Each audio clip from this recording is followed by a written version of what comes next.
After I looked at that little film video of the 50s, I think I had post-traumatic stress syndrome. It was a real flashback of my own experience of being in a classroom, which was, had to be very, very quiet. I was in 2nd grade, and Miss Fioretti was our teacher, who was a very stern teacher.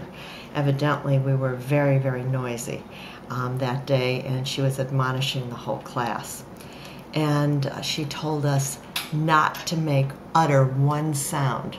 And if anybody did, there would be a price to pay. We knew that with Miss Fioretti. So we were all became very silent. You could hear a pin drop in the classroom.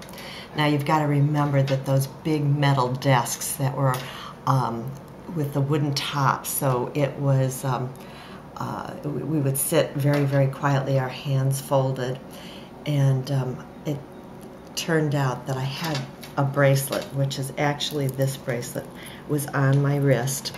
Had a little mishap here. This bracelet caught the edge of the metal desk and made such a thunderous sound that the entire class eyes just bugged out. Miss Fioretti at that time was on the chalkboard writing something. She turned around quickly and said, "Who was that? Who made that thunderous sound? Come forward."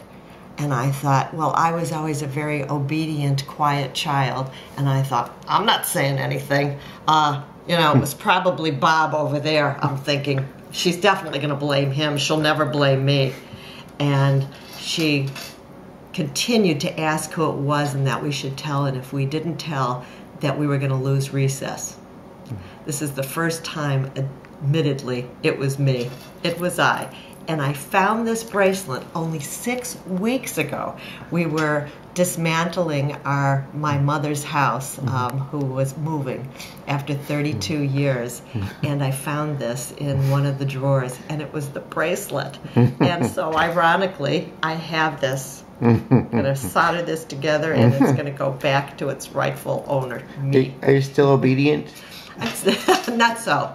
Not so obedient. We all have, you know, Maslow's 7 steps.